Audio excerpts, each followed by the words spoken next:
an a youth league. I represent anima sika niada atemo explain kaka ODM okene serikal. An gijakom wajumbe gidama na Ringo State House, gidama na Muji handouts. Sani one very ripe for capturing political power in the election mabironi. Okay.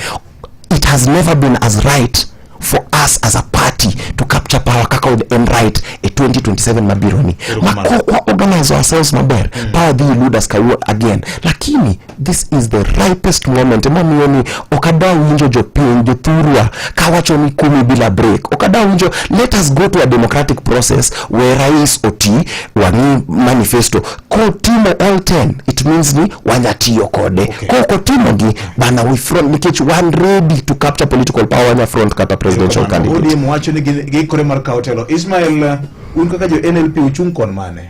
Do you endorse this agreement, working agreement? Because yiero mogik manotime Kenya ka mar 1997 emana wacho ni single party nyalo donje power. From then en mana through coalitions kende. Mano en adieri manduk. Kaka NLP uchung kanya arrangement masani nitiene. Mokongo Kasmuel kod ODM onego beni ging'eyo ni giwere gi siasa magechre lach. Kendo nade ya?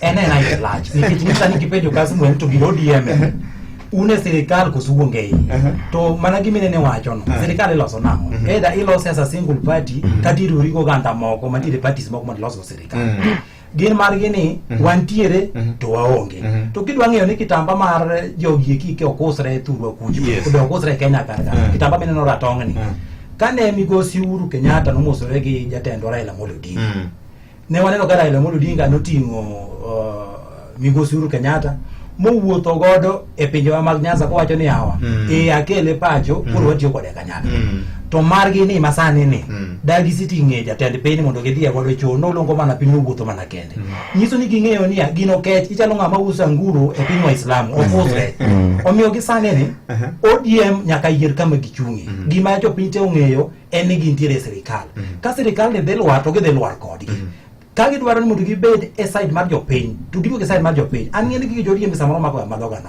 sani endi giwacho ni ne gisign 10 point agenda e 10 point agenda ni Juma an naneno ka nyithiwa nonegi noket Kisumu mochari gi body bags mang'eny kabisa onge kata ja ODM manosichung'o komo wacho ni jodalawa nitiere anyuondwa ma chunygi pod lit kaluwore gi tho mag nyithindegi ok inyal keto niya ni gimoro lit mana kotimore ka jirani to makotimore ni kotimore ka jirani to ok lit. 10 point agenda kabine noting'o wach mar respect mar human rights as enshrined in the constitution of Kenya. Wawuoye nyithindwa manosenegi compensation mar gi ng'ama wuoye sani ndi gidhi luwo nyaka nyisinia mano ginya kata ndiko nikech kanyo gin gionge gin ohand gi enia wayudo ma wachamo sani mambele goju chonde wabro neno kaka wabro chako watimo kora gimiluongo ni politics of visit enena miriambo kinyi miriambo sabiro gi miriambo tieno ODM nyaka yier kama gichungi ka une serikal bedure serikal ka unoko beduru oko.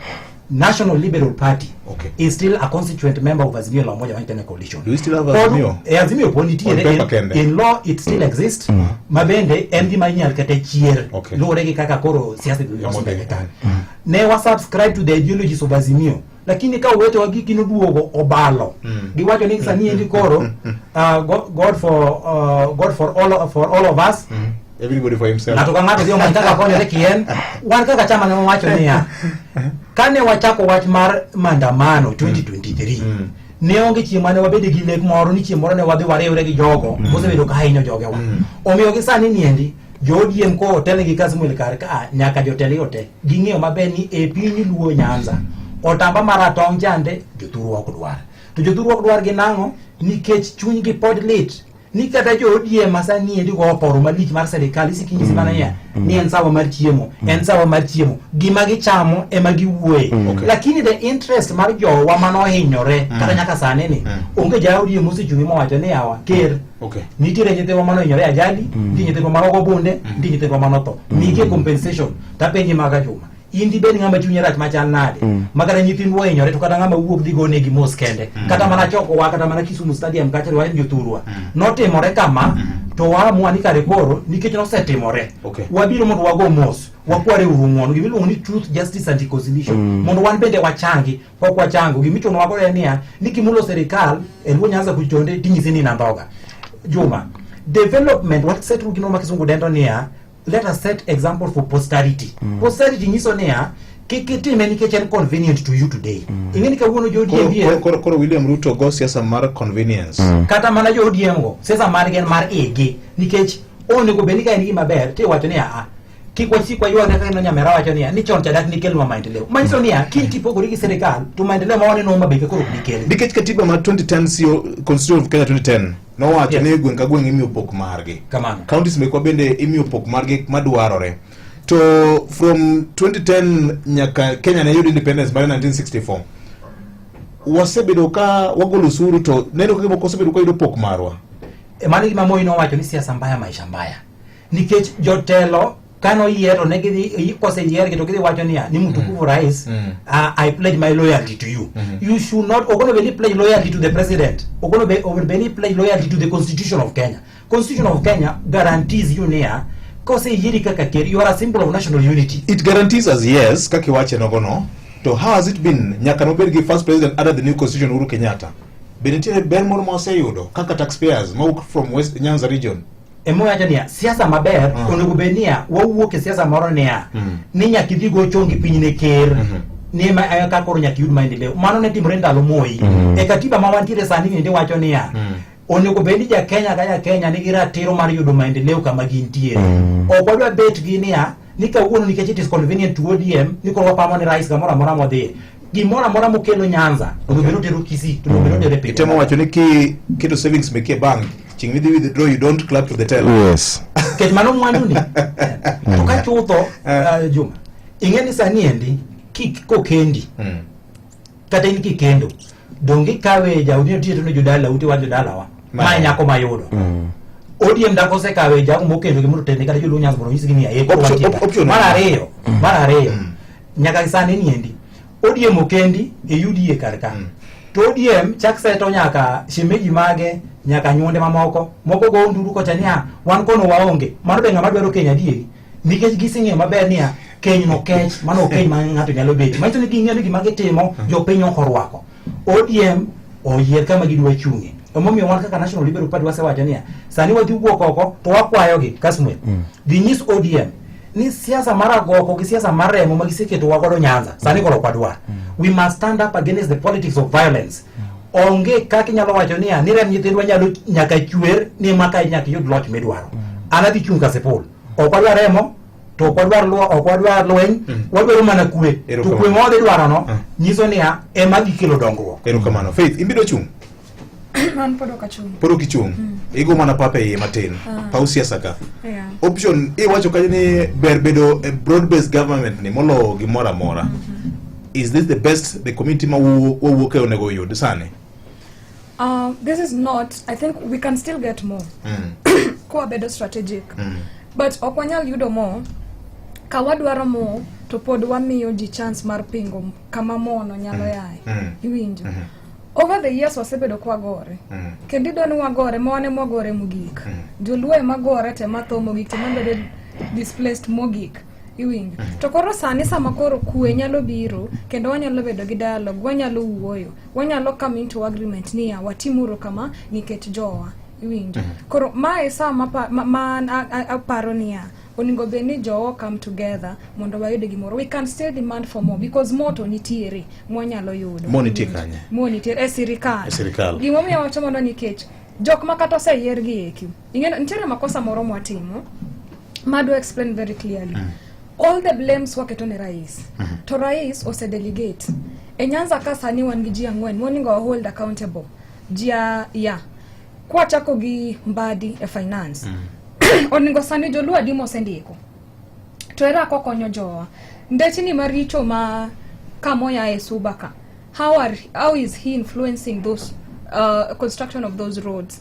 Wandai makoro ni energy. Ere yaka kuonde kaka miucho kwacha kuonde moko stima poko chope. Iye konera ka wanwa yudo stima. Iwinjo. Mange voices moningo benia wuokech an samoro in okinyal gocho ne rais ni an anyamiuru adwa ni kel na stima koni but rais no seketo ngato wandai mo nyalo kalo through the office tigo nango stima dwarore koni koro we can get more nikech mo nitiere to rais oseketo we migepe mo nyalo yudo ber gi eki to mago konyal yudo ka wan gi tiel achiel iye to tiel achiel oko iwinjo kech imbe nyako ningo I build trust okonyal yudo ka tiel achiel oko and then manyisinia jo tendo boningo bed joma riek kaging'e ni counties wapod ni chien ere kaka wanyalo temone this short time mo wane sirikal waketo efforts mondo wago step wachop kama jomoko kanitiere in the whole Nyanza how many level 5 hospitals do you have 10 kabisa okapara kaka ichopa beach to in Kiambu alone there are over 10 iwinjo koro mae emiwacho ni kaka jotendo ng'eno gibed piny wach nikech Nyanza wan chien itemo wacho ni justify ni bedo wa opposition for nyaka Kenya chak bedie ebokelo midhiero ni kusonang mane number 1 man comparatively kinyo kaluogi Kiambu County of course president mokwongo prime minister mokwongo gi president mara angwen ne wuok Kiambu County comparatively kinyo Baringo County kama mo ine wuoke one of the counties me wacho no dhiernde makata wan bet be wabaloge ngeche ni samoro bedo ni wuodu en president okongiso ni gwengu nyaka lokre koro emanyisi niya Joluo we are very intelligent, we are very smart. Kendo Joluo somo sana. Lakini ere kaka watiyo kod. The same way sani kinyo hata in terms of population. Angomyo Luos, in 30 years ago, Luo was second in population. Sani wan kanyi. I think we are the 5th, if not the 4th in population. Mano isana ngati more. MPs wakende through education. Ere aka wade catch up 30 years ago kamane wantiere, kamane Siaya, almost everyone was a professor. Iwinjo. Ere aka wade catch up gikan. Koro nyiso ni Luo, we have the capability to even do better for our people, but we just choose to give a deaf ear nejo wagieki. Sani okwangeo ni 2027 kataka Ruto dok serikal ni edhe loke kosojo gidhi retain to ere ngwech mwake to godo jogi PS Raymond Omoli no katemo timo projects moko to jomoko gidakwa winjigi gin kanyi ineno PS temo miyo women economic freedom imiyo gi businesses widows igero negi udi vijende bende I support koni talents gi and all that to jomoko gi to gitimango apart from Arambes magodie magidhie to gigole pesa ama lit. I saw the budget marongondo where was close to over 10 million mana mar liel matagi mosome social media but it's not true but still information of what work social media but again we know a lot very of misinformation well circulates social media that one I agree but opanya tawore njogi to pesa to gitiyo godelia they use a lot of money to pesa gi actually if they can channel them to development can them emumi awachonia jogo ngo hold them accountable ko strive for gimolo ni economic mobilization kaka community political mobilization to wabere ende sana nikech sani am sure jakom kango wacho ni left to ntie jok maredi margo left no to ere gimomi wano kanyali so jakom ni gonwa left mondo wayud development gonwa left wa mondo wayud gigi ama hold on mondo watimo ngowa wakao telo to gima donyiso jawania broad based government ni okwanyal endelea godo bende kabe wapinge onge akadangi idhi pingo ng'ato mapode dwaro konyu kuome or ji obed patient to ji support sirikal to sani be mamondo mine dalo from women groups sani ma vijendo from youth groups iwinjo sani ma vijende bondo ka information manitiere gik ma sirikal osekelogi affordable housing kaeko jo chak manyo kaka inyalo chulogi mondo gikawgi nikech gigi niteto kwa keto ni wapingo gimora mora mabiro to 5 years dibiro ka dhikalo the next 5 years biro dhikalo to ado kama ne wantiere to sani wasechako chiewo koro oganda dunya kala krejo praise and worship team not praise and worship team okawach ni walokre praise and worship team emomi wacho ni we hold our leaders accountable iwinjo but we can't be holding the president accountable for something we can hold an MP or an MC accountable or the governor iwinjo koro focus or shift from maloka to executive maloka to executive counties mekwa governors mekwa gieki because tell me why counties wanigi pesa to pila unyo manani in partnership with the county with the national government in partnership with the national government onge project menyalo winjo niya county government to come up godo to timo kendgi pesa gidhi kanye iwinjo pesa wok nyal bedo ni mana en mar chulo salaries then why do we have county governments dongo wan gi bloated workforce kinyo PFM act wacho ni 70-30 ratio cha they hardly meet that nikech wan gi jotich mang'eny ahinya koro current expenditure bedo mang'eny on development expenditure. Kata national government ok release enough funds counties mimi njokawa sika kwa wacho ni devolution must be strengthened and I agree with her and kata gi Ishmael ka nikech we have to have a diverse conversation ka piny luoka we have to have a plethora of opinions nikech kawa no support serikal. I hope niona tima maber kabisa to bring development to our land. Kaka sijui ada nini strengthen democracy. Onega focus ensuring ni wanya yudo the best possible democracy. Ndio kikwa big political violence ma section where that is one of the things manyaterwa far eons and years behind. Ni wangia culture of violence okwanya dhi mbele lakini sani gimwadwaro ni a very democratic space mwanya bedka to discuss issues having very ranging a different range of opinions without it translating into violence on the ground. Man gimwa focus on want to strengthen our democracy. Ni way about political violence and gima wakwedo kendo kone kubeni bedo in any democratic space. Jumage mapapa treat gimolo ngoni violence ni especially on the political space gin jom madongo koso gin yudhe giwegi to ka yudhe mouse ber ka unity okorgi why must you allow to be used for somebody to chopo interest mare Ismail ngamudhi dhia sikul maber nigi degree mare mokwongo chako medo mar ariyo pod jasiasa do tiyo kodi to kelo koko why VJ ingene kingyo e Kenya mzima kama tulo mar siasa wa dak headquarter mar tulo en Homa Bay kendo Homa Bay kanyo miwinjo kinyisi maber e pap ni wadhi sikuni guogi to kata kapok iloko ng'eyi to guko sekai waneno kare monu chwer mang'eny to every time mane wasikwa report ni yawa nitiere yawuoyi matendo mitiyo godo gi jo siasa makawa advantage ni yawuot wodenyo nyithi waonge tije nyithi war hopeless kori mi pesa moro matin ni mondo idhi go Kasmuel mondo Kasmuel kik chung nikech Kasmuel samoro idhi ketho ni kura nyaka wang'e niya sama ng'ato tiyo kodi mondo idhi chwer remb wadu kinyi bende kama nego biro lokore kodi to nyaka nene jaluen ng'ama noluoro garemo omiya kwayo oganda wa majoluo weche moko ni watiyo gi nyithindwa ni mondo wadhi wayud godo political office ni ka ok chwero remo to ni mano kwa osore yo makare that thing must now stop. One no dong matin to ne wandiko ni ker mar Kenya ni mondo declare Homa Bay as a political bandit zone. In fact ne wadwa ni mondo request kata president mondo sama wadhi timo yiero Kasipul to wanajeshi ma mondo bi nikech okwanyal bedo ni ya Kenya is not a military state. No, we are not a military state but katibu yenwa ne ya kanitiere tulo moro mantiere e area moro matin to chiko yiene CS kata mana ker mondo oyiene wanajeshi bi area no okonyre gi police nikech police bunge nyaka approve. Yes, with approval of National Assembly. Yes. Wasebedo ka wayuak ne police Kasipul karka kama na remo bang remo to gima police time onge iro mana ni transfer mimiyogi to nyithi wainyore onge remb jaluo mondo obeni chwer nikech political ambition mar ng'ato omiyo gini ndi gima nyaka wakwedi to sani ndiko wadhi timo test e by election makoro jidhieni wadwaro siasa mar kwe to ino jana matin ma intire oko kanyo gima nyaka ing'e ni mondi chak lweny yot to mondi bineg lweny no bedo ga matek kiki yie mondo jasiasa ti kodi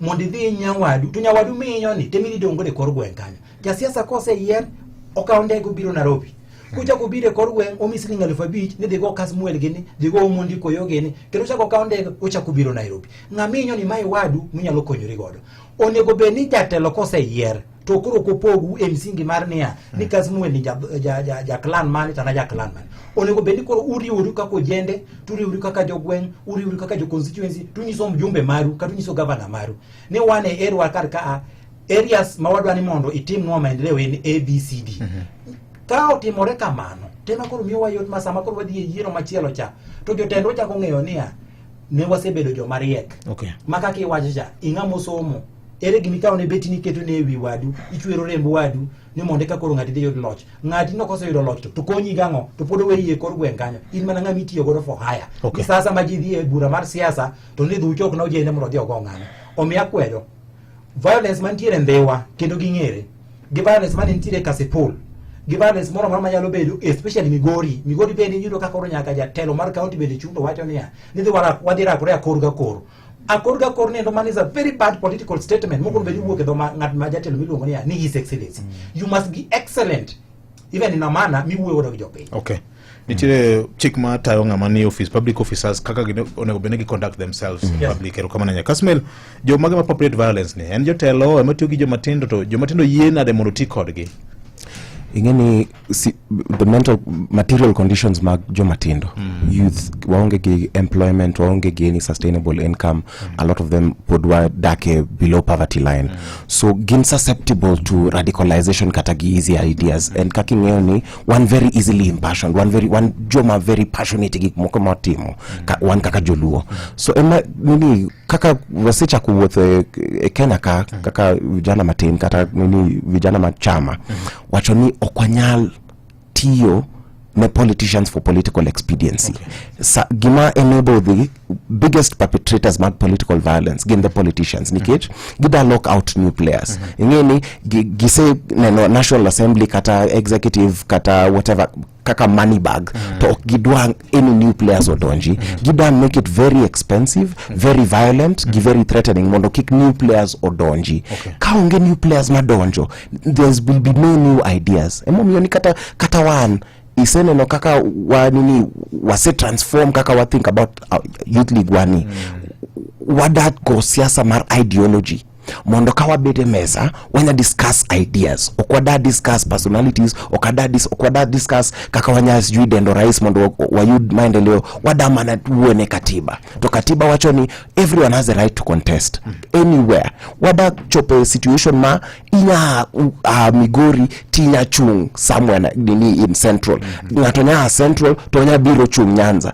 mondo wa chop such a realization mar constitution mato falls squarely on the government nikech kade youth nigi proper education gi employment do give gore rally lakini a lot of jima perpetrate the violence go gimana haggards gionge teach gini gimana mudhiero so it's a thing ma bedo perpetrated by the political class lakini the youth kaka seneno there's been an awakening ma wasecha konenoni wana differ ideologically the minds can battle lakini the fists okonego battle mondo sekjon obio sne jopin sera ka ODM chunga to gius na jopin sera wane if there is who has the better ideology lakini kwa nyanyani who has more people who can beat other people who has more money we end up losing as a community nikech that seat obie kwa ngatachiel and the one who's going to take it all lakini kaka section wacho ka siasa usedogo Nairobi the blood flood flowing Lowland to waonge gi remedy une mugocho negi gioro ni 10,000 kaka contribution kasto gikamo gibiro gi kikathoni function political violence bedo perpetrated by the political players kama na nyafis jomage madhiro gini ahinya gin jo siasa gi koso gin yude ma oyeye mondo ti kodgi gin kanyo kadhila umoja siasa kende gin jo siasa to gin yudhe bende kechonge ja siasa mabiro nyisi gi thuani nyakibed ka koro to makosa maduong' en kuom yudhe nikech une muyie mondo jogi oti kodu une muyie mondo ibedo kumoro ni kogona sim jatelo kabiro kumoro iseng'e schedule mar jatelo ni aliende ni kawuono tidwara teach irwako outfit kendi dhi e gym kinge maber ni tiji en achiel ng'ata makalo gi jatelo titi mang'oa igoyo koro vijende moyie mondo ti kodgi nikech vijende osebedo ka miyo jogi space vijende ok osebedo ka penjo jogi moningo gipenji alafu Nyanza wa kuom ndalo mang'eny siasa wa osebedo maragoko mar ni en ng'ama nyalo buotho gi ji mang'eny moingo kachineno ka ng'ata chiel donje liel ame function moro gi jok marite madhi ji over 30 iwinjo koro era ng'ama nyalo donji luonge ni mbiyo ko silonge na obiro gi mbi mapek era ka goni gi mbi art is gone moingo ng'ama chiel art is gone to won mbigi kigin mana vijende mido ko surround duto koro ka vijende nyalo lokore mondo kata ka ero un jombi uselokoru ji kama lakini unyalo register gimoro aka security company mondo do this in a legal way mondo konyu to kony kata jok ma pidho kata jok mo pidho mondo kony kana community koro en mana loko iloko perspective kuyiene jogo miyo gi chance ni mae gima nyalo ti kodwa ane monyalo goji mogik to miuru ji be thuolo Nyanza mondo kata vijende be mondo chung mondo yud thuolo jodongo gi bende by those bedo sana to gine magi chendo to onge gima gitimo malungo koro kata parties gi wamiuru chance parties te wamiuru UDA chance wamiuru ODM chance wamiuru parties duto man nyalo biro Nyanza mondo awinj ji kachiel achiel ng'ama nyalo kelonwa lokruok kech dongruok ema ji te dwaro. Donge Nyanza wan gi duond buche mang'eny, nitiere Agostino Neto Yugi nigi party mare, David Ochieng MP ma Ugenya nigi party mare, wan gi parties mopogore man Kaluo, Koyo Ismail nitiere ka. Paro moro ma iwacho ga ni ODM olone parties mamoko Kaluo ne. Ben paro ma ng'ato nyalo justify gadier? Yes. Adier to en adier ni ODM otelo ne parties moko. Koso en mani koro en party ma ji ohero e piny Luo, koro ji wacho ni oloro ne jomoko. Okay. ODM ok nigi loro gi en violence mani winjo ng'ata wacho cha iwinjo ene party maduong' Nyanza to gisekawo advantage mar mano nikech gine party maduong' Nyanza koro mondo jomoko ka gibi to gichako violence to ka un party maduong' mar Nyanza to ng'e maber niya usebedo kutiyo ne jogo maber gi jogo mosemiyo ticket gi ang'o miyo koro luor ka jomoko be dwaro biro uso sera machiel mano uso ni ama mopogore koro I feel niya ODM oningo miji chance te mondo ji kaka migochwa by the way Masarano digi independent, Fatuma independent, Obado tam ne mokongo no digi PDP. Kuria we also have other parties. Awendo bende mjumbe ma no yer moro no yer gi duond bura mopogore. Jare do kel no yer kod duond bura mar Federal Party of Kenya.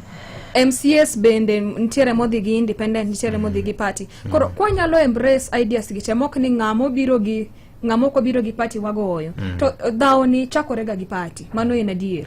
Daoni yaga kum party joge party ema yaoga daoni ni ngane ma ok ngato kendi winjo message minyiso gi niya ngani ok en ja 6 piece to ni wache 6 piece ngani ok en ja 6 piece mi aparo na yiro chane gi wacho ne Azimio ka kibire ni jo Azimio mamoko donge awasi to ODM chako ga awasi kanyo ga biro oko ka yo matin tele obro manyi kama na yenya jakanyo mar party ma iluongo ni CPK mano buka ngesa wacho ni makajuma aero conversation ma ungo Ramogi FM kanyo musna ya wut luo ma wigi timo jerego ero kama na yenya machielo ka wacho ni makajuma how do we reconcile watch more youth have the numbers but they hardly participate in any elections. Musbuka ngesa mole no kabisa nikech en wanya wacho ni ngi progressive ideas nikech kwanyo nini policies kataka left koso right osebedo very true to his leftist cause to en ngama nini kwa say achieve democracy mwa manyono it would be nice neno such individuals also legislating in the National Assembly. Ero kamano penjo ng'eny ka ng'ato bende penjo ka ning'is na jogi ne ka gin yudhi gadier gi support Peter Salasia mabende osewuok oko campaign life right and center machielo ka bende penjo ni maka juma nyaka ne wabed gi bunge masani wan gi jo matindo to bende giseng'iso kitelo mag jo matindo maber adier okwano kanyo Bobo Wino nitie kanyo Peter Salasia gi mamoko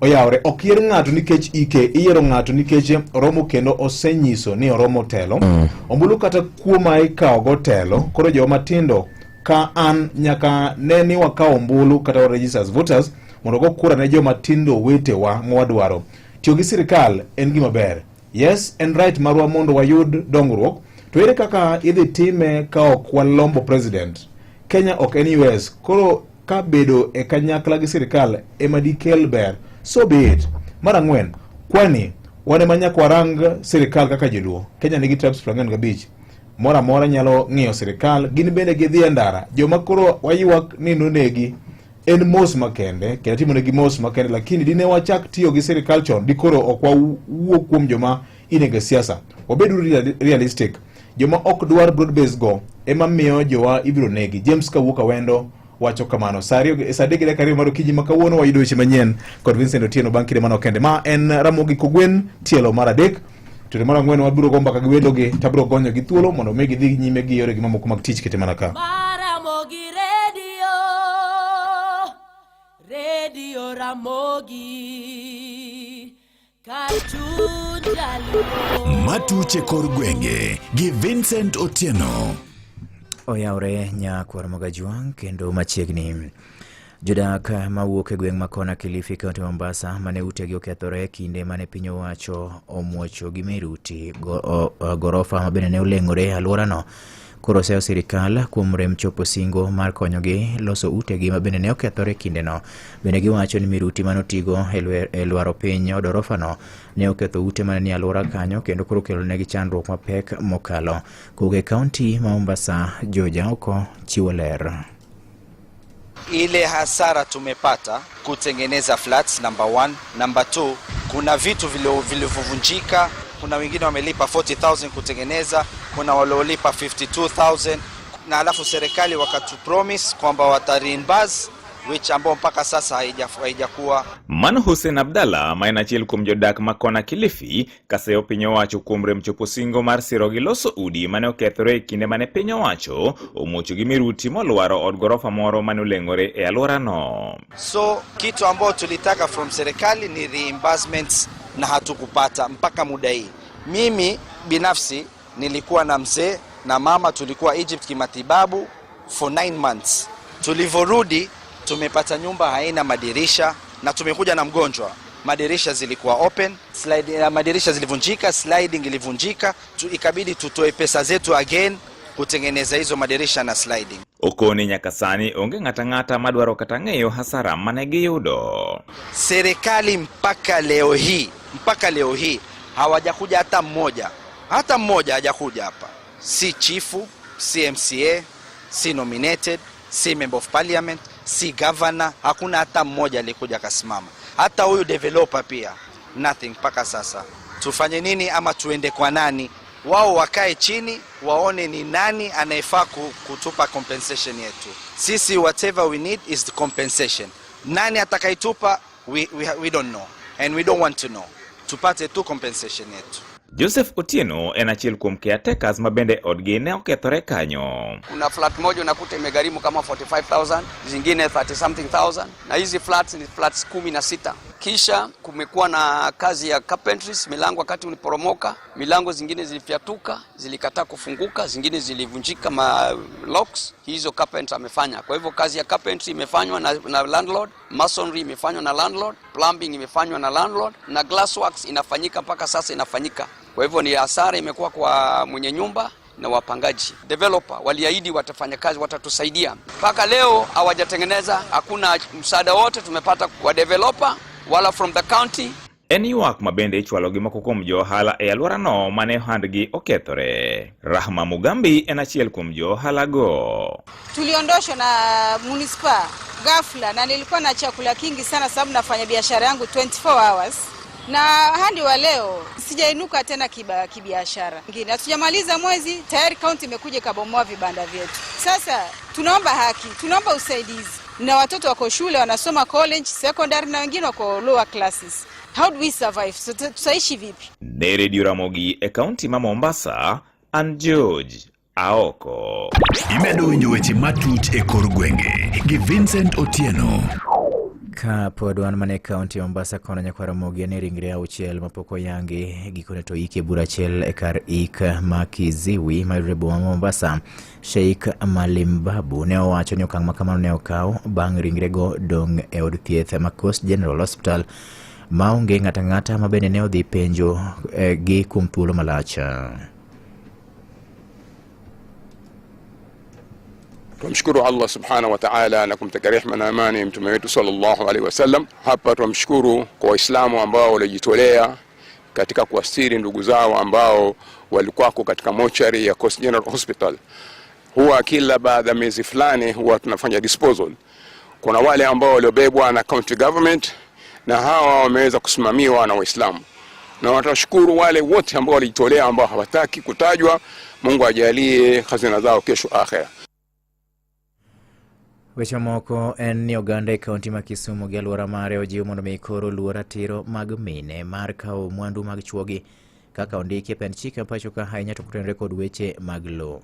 Riwruok moro ma ok mar sirikal ma iluongo ni Landesa osebedo ka koro chiwo puonj ne oganda e kaunti ma Kisumu gi alwora mare mar neno ni ratiro mag oganda omi luor.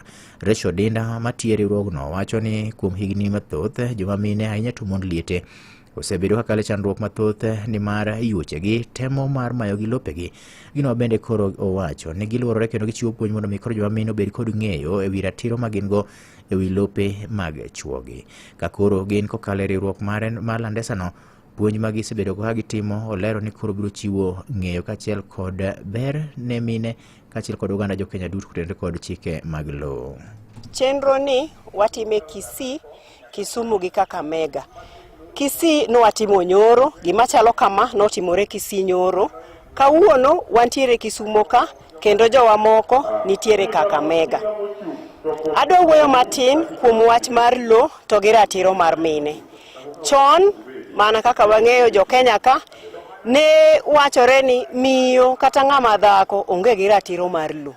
To sani e piny manyien gi chike manyien, miyo kata ng'ama dhako obed ni churi ngima kata churi osetho, intiere gi ratiro mar lo. Emomiyo kawuono wantiere ka wawuoyo kaka joka ng'ato, ka wariwore gi jotich duto mag jo sirkal, kendo wawuoyo dwol achiel ka wawacho ni mine, ibed ni in ng'amoti, ibed ni in ng'among'ol, ibed ni in kijana matin, intiere gi ratiro mar lo.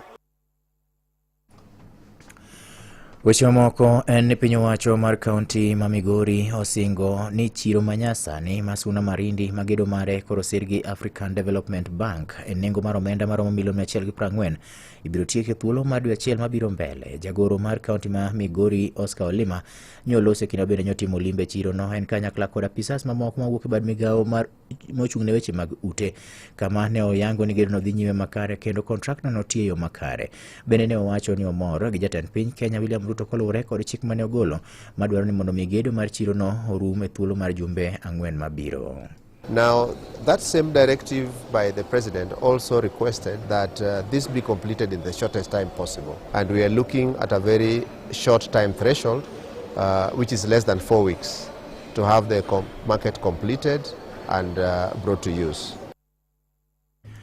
Ne bende wacho ni omenda mayande ne oket tenge gi bengi mar piny ngima kata World Bank ne gero chiro ne ok nyal tieke kendo koro miyo ne gikawo thuolo mar yudo omenda machielo kowuok e bad migawo mochung' ne gero ute ma koro dhi golo pesa mar tieko chiro no. It is within public knowledge that there was a presidential directive recently to have this market completed within the shortest time possible. The funds that were allocated initially to complete this project could not bring it to full completion in a way that it could be usable to the traders here. So His Excellency the President, in consultation with our governor, made a commitment that the State Department of Housing would take over the project from Kenha to complete the market and make it usable to the traders. So we are here today as part of that process to assess the works so far undertaken. Komachielo en ni jaod bura ma Ugenya David Ochieng bende koro wuok tung' mosuo gi jogo ma bende osebedo ka penjore ni to ere ber ma bedo ne sirikand Kenya Kwanza osekelo. Olero ma kidwa bende ne owacho moko kuom ber kata dongruoge ma oseyudo nyaka ne duond buche mar MDG bende winjruok ma tiyo kanyakla gi piny owacho mar Ruto. Bende nyokwano chenro bura mag dongruok matende oseyudo kuom piny owacho ma malo kama oting'o gedo mag apeini madongo e gwenge makono. Kando moko penjo to David no dhi Kenya Kwanza ang'o mosekelonwa. Kane odhi mokwongo nomiya lam kilomita 18 to ne dhi goye ko si hai turwa kucha to dhi kano ko dongo to duogo Baroberi to nakono oyo ko miya kama tibiro gumo go wang'a to bro tama kwayo machielo koro na kwayo lam ma kilomita 50 gauchiel mo masiro o se hai do dhi ka nyumba ko ka nyumba to biro siti ko siti to duogo jera ko wajera to ng'ado nyamsenda to biro sega ko sega to obiro kwala kuchibo kwala to mol okalo manga to bira boke ko aboro dhi odiado. Ewi wach matudore kod weche mag somo, jatelo kata kamano ne oyango ni migawo mar somo oseketo tenge omenda maromo milion 60 mar yaro gedo mar kar tiegruok mar jopuonj ma Ugenya kata Ugenya Teachers Training College, kama ne owacho ni omenda no koro ibiro ti godo e gero kuonde nindo mag jopuonjre kilese kanyakla koting'o malo chal mar kar tiegruok no. Kendo sani samuoyo koduni nita serikali omiyowa milion 60 midhi gergo college ka kendo. Idhi keto hostels, idhi many classrooms, kendo dining hall. Odhi bedo kamoro ma gimoro mamiti wa Kenya kae inyalo timo teachers college makaeni. Kendo da mondo yawo Kenya Ugenya bedo ariyen. To kamano. Koro higani serikali oketo 60 million shillings college moro mar jopuonj kae. Gikanyo nyakwar Mgajuange mochope giko mar mi weche manyien kane gin mago motuche kor gwenge watudre ka ngoromo sa 7 thulo buduka kendo mar mi weche manyien adimba nyinga Vincent Otieno. Magone matuche kor gwenge gi Vincent Otieno. Mana kamano sadek gi dakika 13 mar okinyi masani wadwani awewe lo thuolo mondo mi koro gidhi nyime gi tije mamoko bende nikech namako gi amaka mafwanda. VOJ kindly konywa wuoye kaka asewacho e audio marano ma ote mar Ongenge the barbed wire from Frankfurt, Germany. Asante sana tiwacho ni mora ahinya gi nyithindo ma wuok kanyeno. Okay, ote manino chako ng'adre kendo. Machielo kandi Oyand Wycliffe from Kisii. Wacho na mora ahinya kod welo ma ungo e studio kanyo magi wigi otimo jere kama na ahinya. Machielo kandi bende openja penjo ka mara rie aka kendo gombo ni joman go studio ka odwok penjo ni oyawre ramogi awinji maber penjo na wach mar nyithindo misiro somgi gi scholarship mar counties moloto mar Kisumu County. Some of them are at home.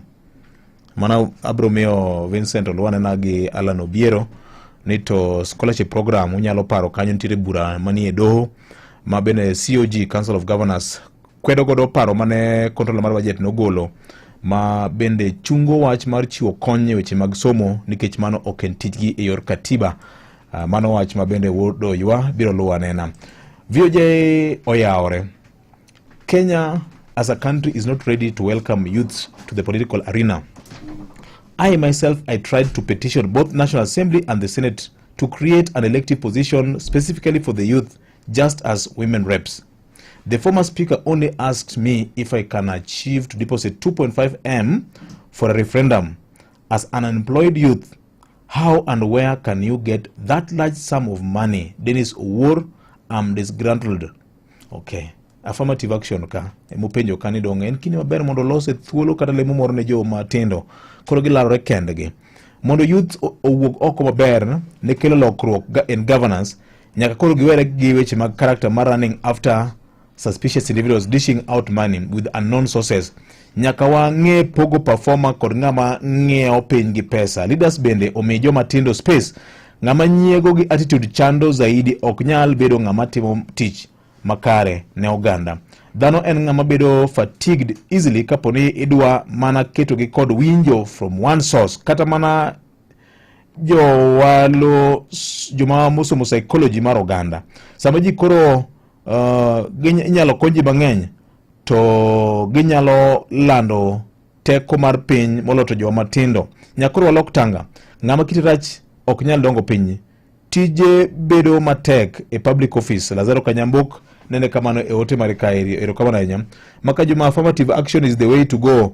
Lemo nego los ne joma tindo mondo me giyud thuolo mag telo. Awinji maber ahinya ur Kambogo joma be otelo mbele kuom telo maber. Wan kaka jo Kasipul West Ward, wan gi MCA matin mogik e Kenya Karole Bovikins Bondo, LLB, UON kod Diploma Kenya School of Law. Okay, wan gi women rep mang'eny mogik kendo ma bidho kizungu. Young aspirants ng'eny in plenty Kasipul ka and many others. Gwenge moko nyaka koro som kuomwa. Okay, maka juma ndiko mar jo Korintho mar 13 ni wajiwere godo kinyi makawuono ka jiwo godo jowa matindo bende ero kamano ahinya. Kane pok adhi yweyo nitire ote moro kama nasomo ka Otieno Ondego kawuok Oyugis kon jogo ni onego we jopiny otim yiero margi kigin ma ok oyiernegi. Mar ariyo, ODM ok ohero demokrasia. Okay, di mane ODM ni Faith, adana winje wach ni komonde ka poka miyo Kasmuel gi Ismael. ODM wacho demokrasia.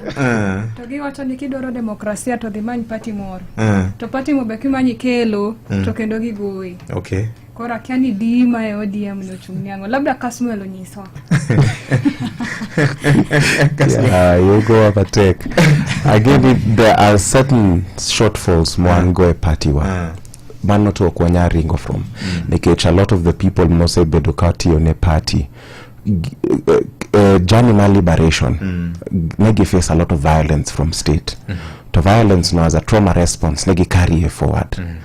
Mago some of the things madwa drop. Wada you do a democratic space. lakini one by one this sole advantage ma wanyalo bedo the largest party in region no. Okay. Una debate lakini one gi numbers. How can we transform numbers go mondo why ensure ni one up party mamio everyone opportunities nikech ODM ok limited Nyanza kende and give membership Kenya te.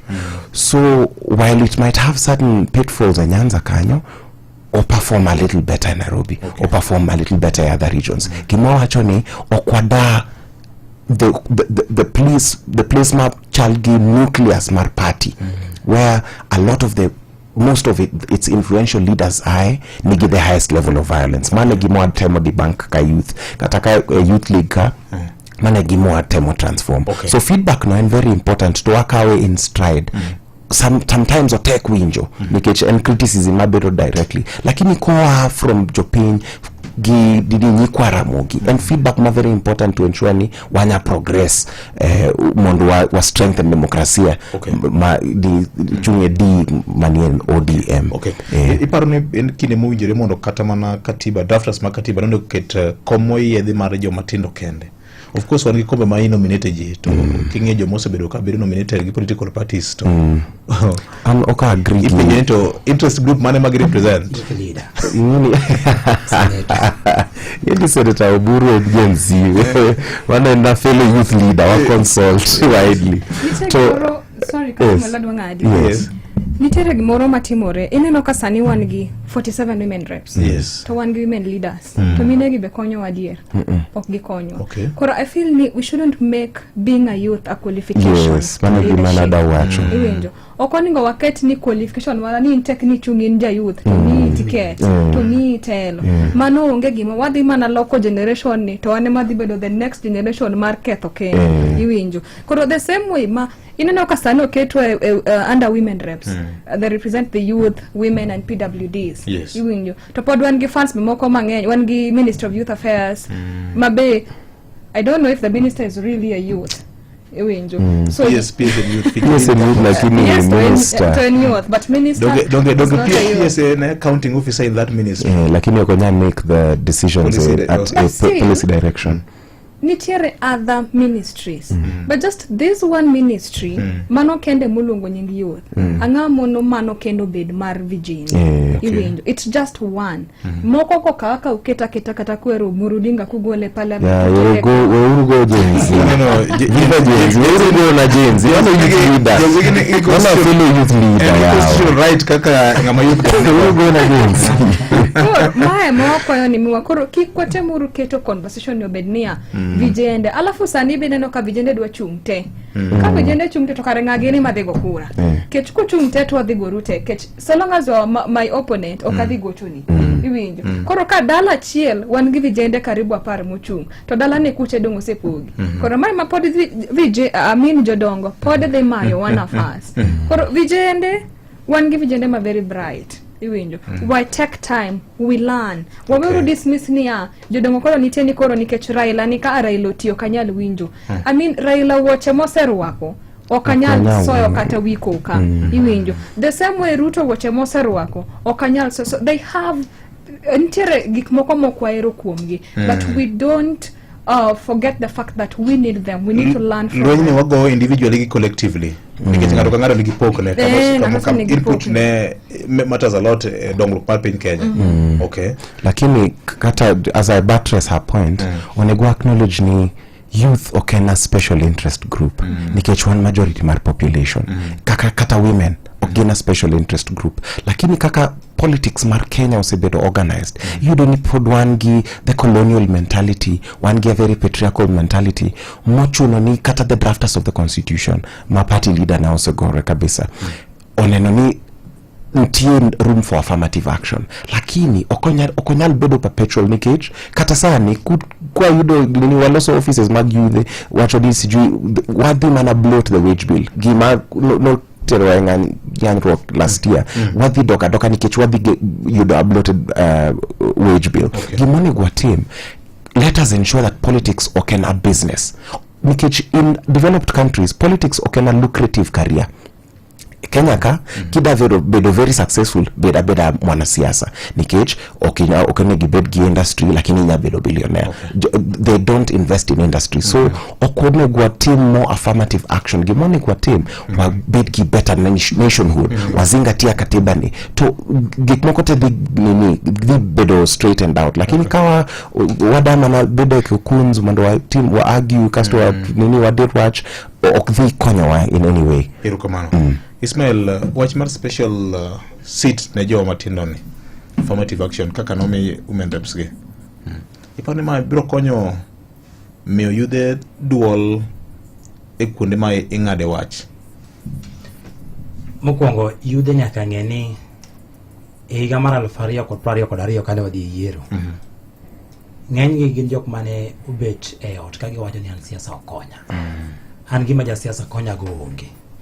Nyaka koro nochopo sa finance bill kane giwinjo ni kata kanu liekore ni ne nitiere pend chike moko mani kelo kanyo mane dhi affect gige gi magitimo ka kujende matin. Youth okono bende ywak ni losnwa girwa mamarwa kiwan. Mani ndo kendo sinyiso ni yom mano kendo sinyiso ni ionge gi paro moro mochwiny minyalo convince godo jopiny ni bende romo telo. Bedo ni youth no okonyiso ni koro you are disabled. Bedo youth oken ng'ol. Mar ariyo, bedo ni youth no konyiso ni bedo youth nyaka chieng' Yesu duogi. Youth and transition. Ntiere sami bedo youth, ntiere sami chako bedo ng'ama kodi wacho ni kodi jaduong' gweng'. Yude ono bene koro kaw responsibility e lwetgi. Nikech teko magimiyo jo siasa cha, teko no gine magidonate nego jo siasa. Ginyalo kaw teko nendo kuom jo siasa koro giketgi ir giwegi owuon, then they believe in themselves, kato koro giwere gi siasa moro niya ni an kadwa dhi yiero ng'ato to nyaka ikwongi gonya. Wach moro mar gonya chuthni ema miyo jowa giki joma iluongo ni jodongo mano biro mbelewa. Gibiro to gimanyo pesa mang'eny sana e yore mag mibadhi. Tichoke titito kodi sa yiero. Koro sa yiero chande yiro ka in kaka VOJ in gi paro maliw, in gi paro mar bedo jatelo, paro manyalo gero ganda, to kinyal chopo lek mari mar bedo jatelo e thurwa nikech mokwongo ionge gi pesa kito jende maweteni bende gidiro modo gikwongi penje niya tinde we anang'o. Wach moro mar gonya ni ok wanyal yudo telo maber ka waketo gonya mbele. Ok wanyal yudo telo maber ka waparo niya ni koyierwa e loch it must just be a favor ni mondo miwa gimoro. Telo kata loch ok mi ng'ato. Loch mar piny Kenya kata kamoro amora world over en gima in wuon igori ne according to the established constitutional provisions, according to legally according to the permissible legal framework. To kinyal bet niya ni in iga ka iga iwak niya mjumbe warach, MCA warach, governor warach nikech niketo iyi mbele. Kade ni idwaro loch maber to in owuon di kaw teko mantiere lweti mar goyo ombulu cha mondo identify jatelo maber midwani mondo wago kura gi bundewa kamano. Ok wago kura go bongo mamalo ni. Koro goyo kura gi bundichno ema kelo ywagruok kod muodo lak higni 5. Erokamano. Kapok tiyo kodi kadhiri Faith, ng'ato owacho kani koko mang'eny ogo e social media. Yes. Kwa ground gik moko pogore ne youth king'e weche mag tend piny. Ingini social media is a very powerful tool. To reality en ni jok ma dismiss the social media gin ga joma poko yie ni siasa sani di nyal tim e yo mar mbui. Gimine no social media dieri VOJ kata un kaka mainstream media, royal media ka. Ido ka samoro ko kuringo gi speed ma social media ringo godo cha. To ido ka gik mang'eny sana mosekadho. Nyaka be very strategic on how we package news. Yes. Mondo wa take care of that community. Oganda mang'eny mene non tire social media go. Be gine jogo ombulu nitiere panyaka. Kane wach mar finance bill 2024 no chakore. Ni nyalo paro kan tire jotend Kenya kwanza moko mane go korgi ka wacha niya jo social media gi ko be go mana koko kaya. To nodugo baro wangi ndasi. Kane gidugo kifanya ni ka jok mane go ko social media ka were real people. Omiyo ok gima ber mondo ng'ato dismiss niya ni gigo mana kuke social media. Social media en avenue ma ng'ato express godo himself kota herself on issues to do with governance. Tadieri mar wache niya joma tindo gi sani kidwaro gi to nyaka ibed mana gi presence mari e social media. Yes. Amor gi twak joma tindo go, the debate is healthy. Party mar ODM nigi yore gi okenge magiketo to embrace the youth and leadership. Let them just create democratic space mar teach going forward. They have learned their lessons for the last 20 years. Ano Mondi Joseph Marlon Diani erokamana enya makure koko mang'eny ng'eny social media mabedo perpetrated gi jo matindo mabende agitate go e weche mag good governance to ko ground gik moko opogore paro ng'eny osepenji go mang'eny ahinya nyalo wachiango wasechopo a point ma wayudo a critical mass manya discuss issues mag politics gima ji luongo koko aneno ka a very healthy discussion nikech remember ina paro ni 2022 jomatindo noko dhi gombulu to sani one engaged a politics a siasa kata mono kaka one engaged gi the other social issues man waneno so sani aneno ka en a very good step forward. Of course ntie propaganda be ntie unwarranted criticisms lakini mago teething problems gima muhimu kabisa and that the young people are bit involved at the socio-economic political processes mag Kenya mano nini na ango kitani odhibero very consequential kata mbulu mabiro nikech jidilinda kura nikech sani inya stream nini results kaka Supreme Court nowacho gain final polling station inya stream TikTok wanya linda kura so sani kata ka nini existing ruling class da nini threaten people nigi sijui jaso ballot kaza mano ok badwa nikech sani one very active citizens so gima ji luongo kokono ni remember ina paro kaka David Ndino luongo wa digital wankers kasto abiro nyaka wa occupy bunge gima ji luongo koko social media no and very very important gi transformational lakini kwa watio kode responsibly ona miyo wa very very great results mbulu mabironi erokamana nya CBS David Osiany wachni mosna ojende matindo e studio kanyo awinyo bera ma wudrongo erokamana nya enjoying the interview erokamana nya David Osiany erokamana nya erokamana Faith wach mar koko ma jomoko lieko kendo wacho ni ng'eny igolo kuom jomatindo bed x gin gi expenses magiyale wechegi niko kono ng'eny to mano ok en guarantee ni kamoro ginyalo teko piny mabede lwetgi erokamano nya kompenjo na tada duoki chien niya ang'o uwene joma tindo ne mamondo lok piny unbe un gi shida to une muketo wa kama koro wantiere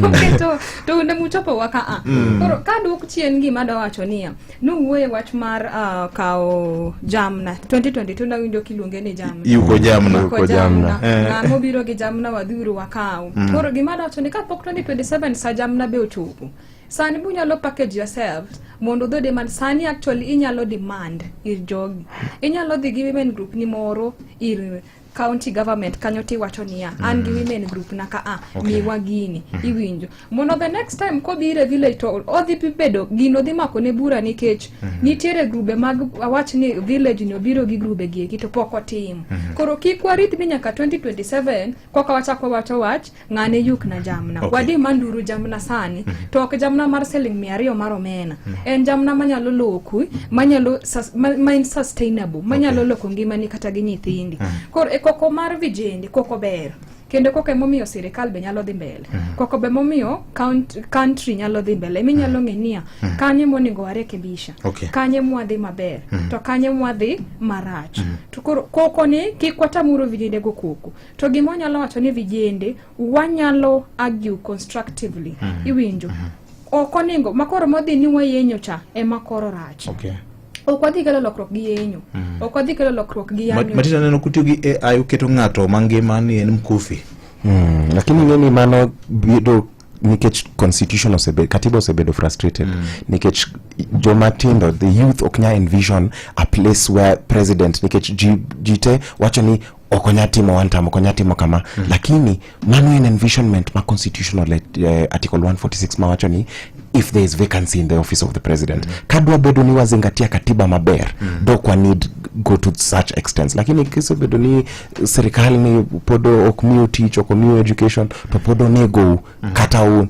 goragora marakatun ina yud ngat mor goro cartoon to konya ludo killer cops manego youths daily ina team speed investigation ka nini mbunge otho lakini okwanya yudo nini justice kwa jomatindo obedo arbitrarily arrested so koko no kaka nini mheshimiwa Faith wacho and very important for the sustenance mar democracy wa to nyaka wa preserve nyaka wa defend rights go ineno kaka nini nyoro Faruk sijuni kumoro wacho ni nini ni the arbitrary disappearance mar Boniface gi Agatha ma activists go manolal Tanzania ni gin indisciplined to onego wafungwe. So such utterances nyalo mana bedo tempered gi koko mar social media nikech ging'eyo ni ka in the court of public opinion gise lose the propaganda was so koko non very important mondo wa preserve. Wach mari mogik Ismail ano ka sauma ya wanga ka abro loso thuolo machielo wa med mana gomba ka otemo ng'iyo kaka onyalo medo yaro gi mondo ni democratic space ne joma matindo gi jite. Avio kama do wala matindo wach mar koko. Yes. Koko no nomiyo nyaka jotelo mana e pinje maoko matindo negi cancel biro mari Kenya ka gibiro limo ker mar nikech jo Kenya mang'eny nondiko negi email yor mbui e weche mopogore ka ginyisogi ni jogi sandowa. Omiyo koko no be mano miyo nyaka ker mar piny Kenya o respond ka wacho ni nini mpige tukelele mane gima nodaro nyaka Uhuru Kenyatta e social media nikech it is real to mo jigo koko vio je ngini kata kai intiere on gima miyo samoro jigo koko mondo bedi penjo ni to koko mawinjo kata uwi mawinje ot ang'o makele. It is high time mondo jotendwa ibed MCA ibed governor ibed MP ibed president listen to the people. Winji duondo jo piny. Katieko listening to the people ma DCP obiro mar anaja National Liberal Party DCP anaja National Liberal Party wan karo kaka ni maendeleo kwa wote kamano katieko takwayo Uganda waweuru timo tembe moko mag maundu ka wamanyo godo gik ma ok nyalo konyowa. Nyaka nene piny ruo nen piny manong'ere ni wahero kwe ka ok wadwar gimoro to ne wakwede yo mowinjore iluongo ni objective criticism. Sani endi anakwayo Uganda wadhi timo by election constituencies ariyo Luo Nyanza. Achiel nitiere kar Opiyo Wandai achiel nitiere constituency mar Kasipul kaman bende adhi laro kom mar Kasipul. Watimuru yiero e yo mokwe nikech ng'ama idhi yier Kasipul en jawuod Kasipul en mana nyar Kasipul. Kikito ng'wadu ng'ama idhi yier Ugunja en wuod Ugunja kata mana nyar Ugunja kata mana chi Ugunja emedi yier kono. Kik ja siasa tikodi ni imisi ni ng'alo fabich mondo dhi nyuado. Mogik ne jo youth waweuru complaints akasani wago mana nduru ni governor Raj MP Raj. Sani endi neno ka the voters register my last election no wacho ni Ojende was forming close to 65% of jomano bende wakura. Wadhi wandikre uru wakao ID wandikre uru wakao kura mondo loch maber ma wasebedo ka wago ni nduru ni wadwaro cha e opportunity koro chopo 2027 mondo wadwa year loch maber ma wadwaro. Ka okitimo kamano to jok maricho ka ema pod biro mana gavana. Mogik wawere gi siasa mar ni miya ikamiyi mano ok kaka iloko loch. Loch iloko kalure gi policies mabeyo kata kaka isero ng'ato gi lek ma in godo mondo idhi loch mar Kenya obed gima ber. Erokamano. Kasmuel wach mari mogik minyalo wegodo jo Kenya na mukiji makawuono gin mbese gi mabende winji ngini sani opinion leader. Anadam managoni erokamano kuom opportunity ni. Asebedo ka nini shy away from biro kana mogika nikech duluo na ok ber ahinya lakini osemi an opportunity ma sharpen my skills. Adam manakwayo nini jowetna ni we can do better by this country. Wanyamana continue nikech this democratic responsibility ends squarely on our shoulders. To kwa we onge ngat moro ma dhi biro liberatwa. Momiyo ni onegwa team our best mondo protect our democratic space. Wamanya our rights wa continue fighting for the betterment of this country. Lakini ngeyoni political problems they deserve political solutions. Onegwa chiure mondo wa vie for these positions, wa present ourselves a national table. Kata weekend mabiro ni wada ni adhiti morali moro gi young people Nairobi kamondo wa popularize chama wa sell ideologies mwa stand go. Kata ada nini beg viongozi wetenaka ni timuru mago the corners you're in mondo wa strengthen democracy ni kech mbeleka odhibedo a partnership between the expertise of the old and the vim and vigor of the young people. So nyaka we start strengthening ourselves sani nikech aneno change is coming. We're in the middle of a revolutionary moment to okwanya bedo unprepared. 2027 and ripe kabisa mondo telo of the right hands nikech kwa timo the same mistake ma Kenya not timo 2022 nikech wada wero praise and worship, wada wacho mtukufu rais, wada sijui yudo cheap favors, wadi tero this country into ruin, serious ruin. Erokamano. Faith, wach mari mogik minyalo godo jo winjo ma winji. Pia jero kama na inya. Wach na mogik mokwongo en niya. Waseketo piny umawane mood mar siasa. In short, mano korioro ne gavana message ni kunga tamo serumo wa chak 2022. Iwinjo. Mane message mabe miyo MP ni in CDF kapaka giri 2027 tamu serumo wadhi. To mano it's not the case. Oningo koro was still demand accountability from jogi. Nikech gavana ni otimango. To pesa budget ndino kalo. Gin ga excuse moro niya national government no deko gi pesa. Ka pesa deko we should see disbursement of exchequer releases. Projects mobedo stalled nikech pesa deko mar tieko gi. Tokni you budgeted for them to pesa deko to project de unge. Pesa tako biro to adika. Koro we start holding this people accountable. CS gieki kikwawegi uruthuolo.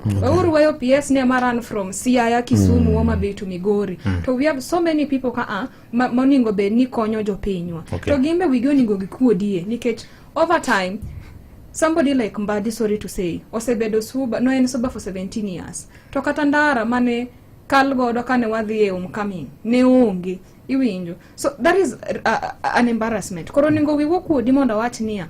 Joge wagi osebedo kolor negi folong. We mondo watime uro gimoro matin. Kata ketimo mana 30%. At least wanyalo timo comparison. Koro kiko wene uru jogi thuolo. Wadimandirgi wat jamana tana nyiso ikre uru sani dimanduru jamara madongo marnia wasebedo organized konywa kama anan gi puota moro dala kachacha akoso kodhi mar kumu ere aka wayudogi 1G50 unyalo konyowa kod ginang koro mogi ngato no nyise Facebook ni amose Abele Ibrahim chopo most no nyisa ni amose erokamano mano mukiro gi kuma twako kinyima kono nyakwaro Mogajwang ne amaka welo mafuanda nyogen gi Trevor Mbija nyakwar guko cha pesa wudu nyakach malo kanyo wudo ywa manitayo gi chenro mar Daybreak Citizen TV nyakwar Mogajwang bende na wacho ni nikech gin yawut luoma wigi timo jere agwel gi ka ginya luoma wigi timo jere agwel gi ka mondo megi pore wach kanyakla kod nyakwar Mogajwang ne na chiel bende Facebook live, YouTube, View Sasa kod Citizen Digital app. Erokama Dr. Ken Konditi ka wuok Wisconsin. Erokamana enya kumote marika wacho ni viva youth, viva the power belongs to the youth. Erokamana enya Mheshimiwa Kennedy mano leader of my majority a county assembly Migori congratulate the youth who have come out for leadership as you remind them that leadership is not about age but leadership qualities. Erokamana enya Mheshimiwa kumote marika endi Mheshimiwa Mary ayudo temerika maber kan Mombasa ingisa kanyane amos ni yawut luo ginya luono ni a very engaging discussion, robust indeed. We should encourage this especially in our learning institutions.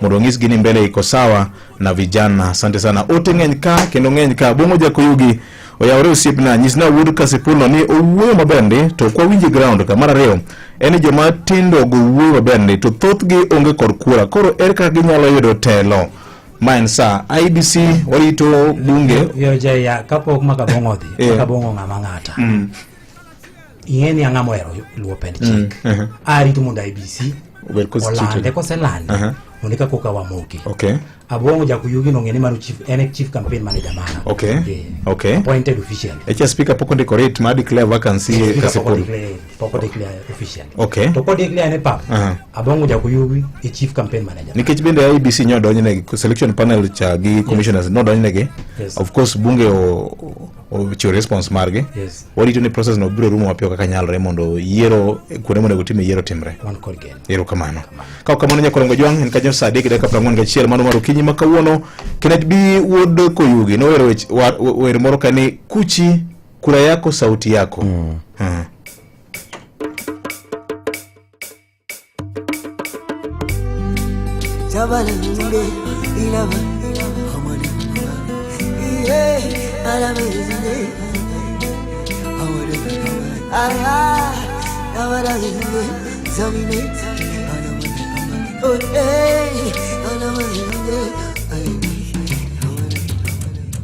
Kura yako, sauti yako, wino kidoleni mwako, ndio mabadiliko ya maisha yako. Kura yako, sauti yako, wino kidoleni mwako, ndio mabadiliko ya maisha yako, ya maisha yako, ya maisha yako. Kao kiero yo maler, tomudo mai tia piloko eler kendo ibiro wei. Ibiro wei kai wagwange, kongi mane omoni manori gi kura, manine omiyo iriwo lwedo kod duote jomoero pinygi, machiwo jotelo, mabang' yudo loch, to wiye giruyo wil mapiyo ni owinjore gi kony mathiedho adonde mag chan ma wan godo. Lit ahinya. To kamano pok otimore, to yie uchunguru mondo mi kik ukuod wi ombulu ma wan godo, nikech eigi ema duondwa bende nitiere.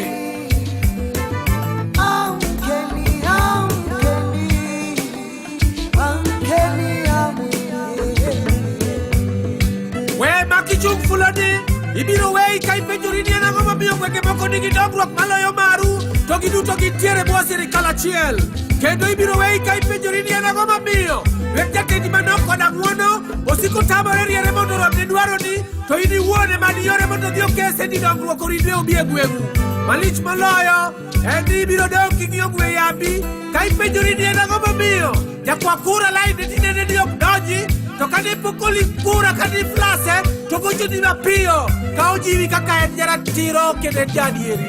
To kama giduto pok otimore, to yie uchung' malo mondo kik ukuod wi kura ma un godo, nikech ei ombulugo ema duodu nitiere. Chunguru malo. Kura yako, sauti yako,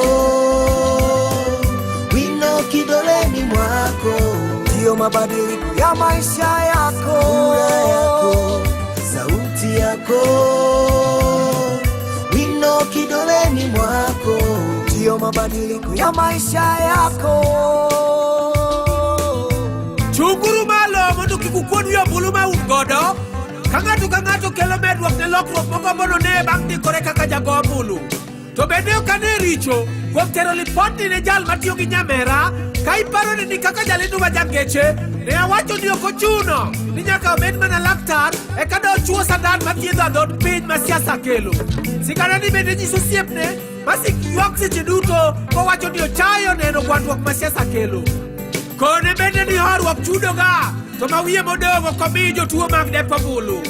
Kendo kuom muono, chakitero teni ne nyamin mabathe, ka ikone ni ombulu ma en go e lweteno, en ye yath mowal manyalo thiedho PHCTS kata Party Hopping Campaign Time Syndrome, yani legruok e petni mopogore opogore kinde mag manyo ombulu. Kae bang'e ka isekwero gi niya, akoni kae bang'e ka usekono gi ni piny ruodhi mane oting' malo, bise gi noger gi jogo mane otimo yiero malong'o, ye uchunguru malo mondo kik ukuod wi kura ma un go, nikech ei ombulugo ema duodu nitiere.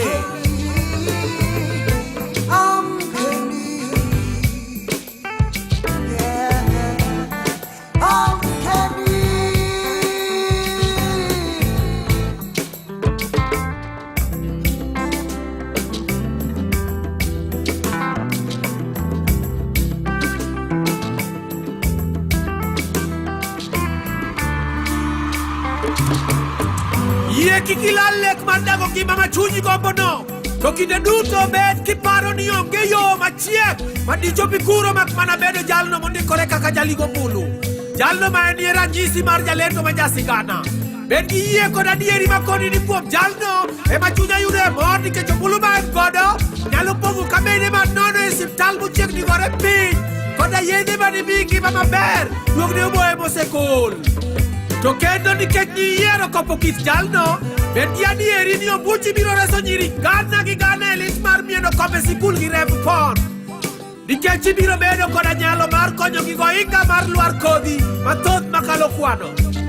Mogik, kwakri gi lwete ni e loya kuom keto piny oyang maler ni jalno mamomo kendo ma ite nok. Yud fuong'ruok mapiyo ne wich bar, onding' maremo, lak maremo, kaachiel gi leche e nengo mayot. Panadol Extra sani en $15 kende, ka Panadol Advance en $10 kuom paket. Som chike mondiki e kor yath kapok itiyogo. Karemo siko to ne laktar.